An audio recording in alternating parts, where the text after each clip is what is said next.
I forced my wife to go to a party and now my marriage is ruined. Originally posted by UTA Heartbroken 638 in R. True Off My Chest on January 17, 23. Updated on January 20th and January 25th. I have changed the initials to fake names for easier reading. Original post. I forced my wife to go to a party and now my marriage is ruined. Me and my wife, Kara, have been married for 4 years now. We had an arranged marriage, but so far we have had a good marriage and a strong bond. I love her and would do anything for her in the blink of an eye. Before we got married, we decided that we will have our own individual space and we don't have to tell each other everything unless we feel the other person should definitely know. The arrangement went well for years. I didn't have much to hide or to tell, but she did. When I met Kara for the first time, she was a very conservative person and a bit too devoted to religion. She told me that she wasn't a good person in the past, but since then she has tried to be a good person living a moral life. She told me some details about her past and how she was a wild girl in college and had several relationships and partners. Even after we got married, she would tell me some details about her past, but I never pressed to get details. She always refers to her college self in the third person, and whenever she talks about her past, she always says that her college self is a horrible person. Since then, she has been more devoted to religion and is quite different from her previous self. I have seen some pictures and videos and Kara is nothing like that person today. Kara doesn't have a lot of friends and mostly spends her time praying or with other religious stuff. I am the only person she shares her thoughts with. A few months ago, out of the blue, she got a call from her best friend from college, Renee. I saw Kara light up after talking to Renee. Kara felt so happy after reconnecting with Renee, and Renee invited her to a party at her place. Renee also called up their other friends from college. Kara was conflicted about going to the party. I convinced her to go, saying the worst that could happen is that she has a boring night. Kara asked me to come along with her. Even during the drive, I was thinking about getting some embarrassing and funny stories about my wife from her friends.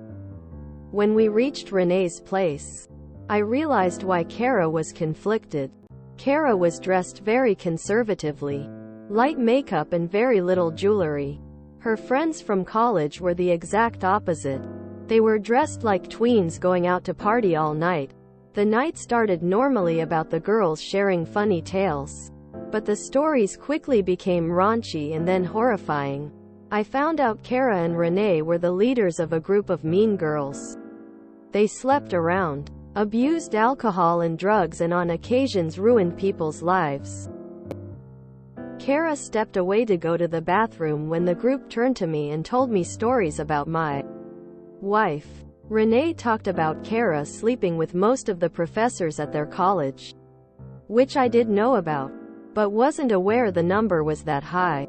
Renee purposely told me about how Kara and Renee systematically gaslight a woman into believing that she is a lesbian and ruined her marriage because her husband had rejected Kara's advances. And all the girls found this incident to be funny. I wanted to leave, but I couldn't find Kara. I went to the bathroom to look for her and found her curled up in a corner crying. I picked her up and left immediately. The entire drive back Kara was sobbing and kept repeating, "I am sorry." She was inconsolable for days, and then she threw herself into religion hard. She started praying for 68 hours every day. Her daily prayers and rituals usually took 2 hours.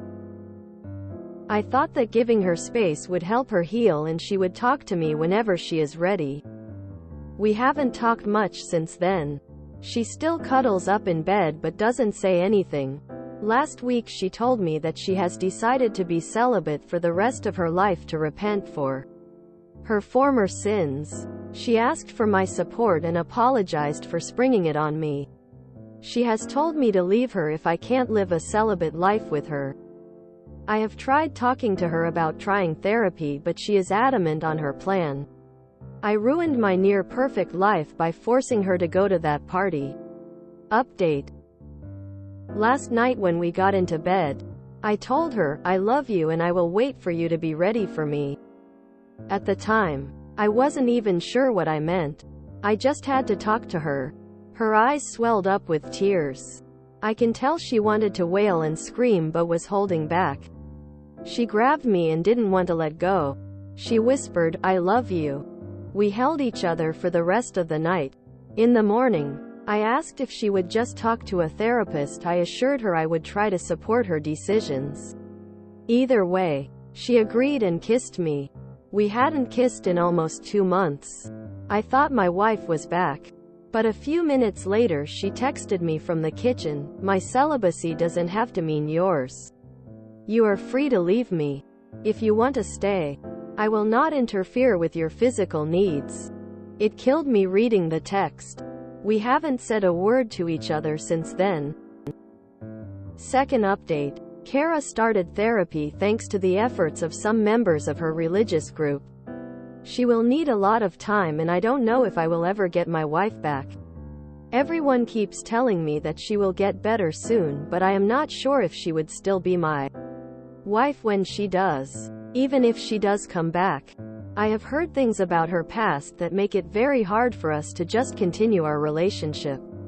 Some details make me feel that Kara doesn't deserve happiness. For now I will support her to help with her recovery, but I am not sure what happens after. The 68 hours of praying per day and the referring to herself in the third person are not signs of a healthy mind. Past behaviors aside, this woman needs some serious mental health help that's beyond the scope of a marriage counselor. Well then, that is a roller coaster.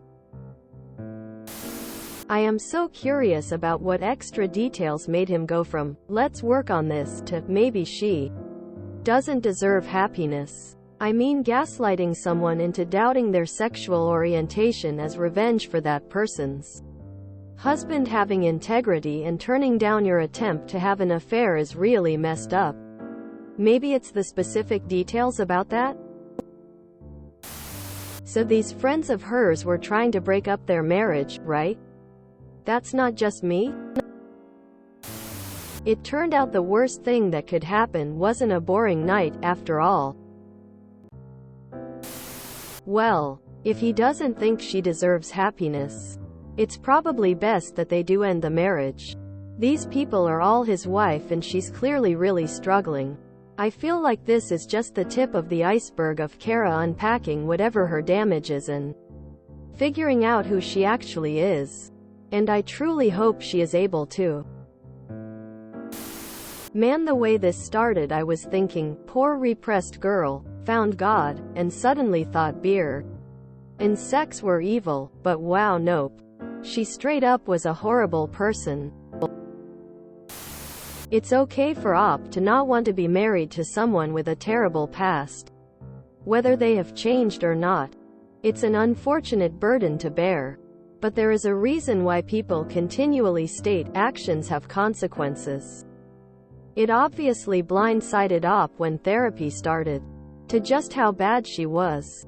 And everyone deserves agency with their own life. Should they have discussed their pasts? This post screams, duh.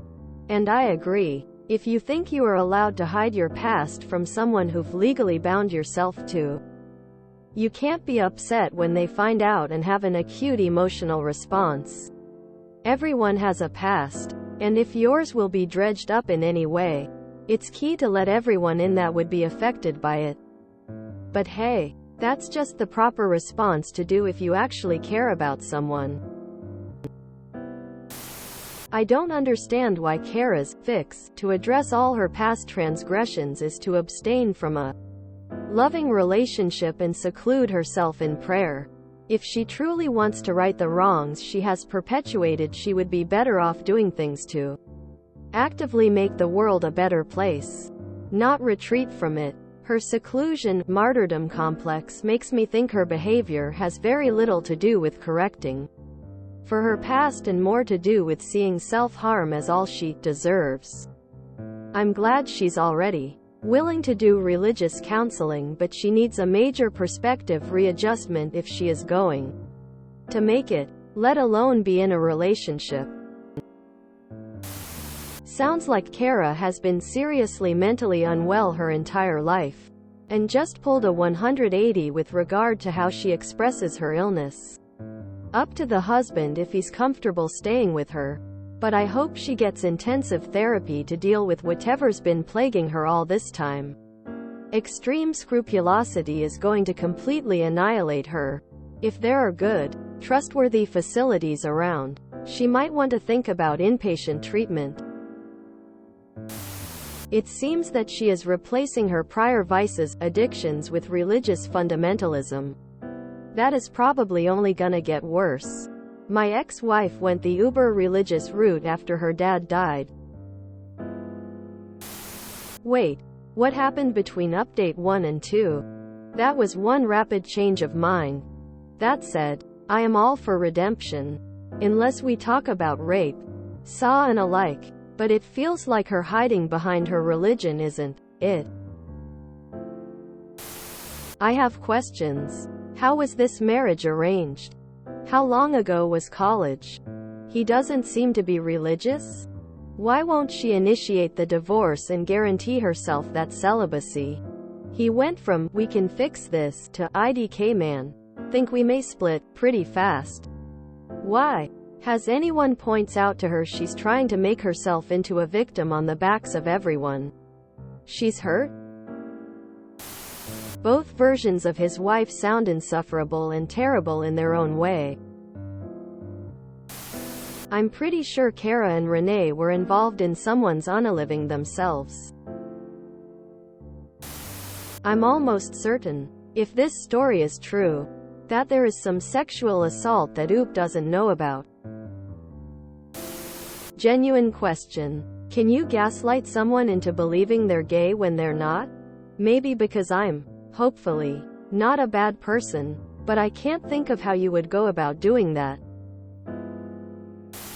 I think OOP's wife has some severe issues she needs to address. She was praying for 2 hours a day prior to this incident? That's not normal and extremely troubling in of itself. If we think about it though, it's no surprise Oop can't reconcile the past Kara with today's Kara. The marriage was arranged, I assume, by members of their religious community.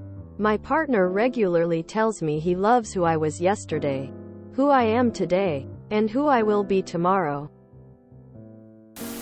She always refers to her college self in the third person, and this right here tells me that whatever she did, whatever happened to her, she needs trauma therapy.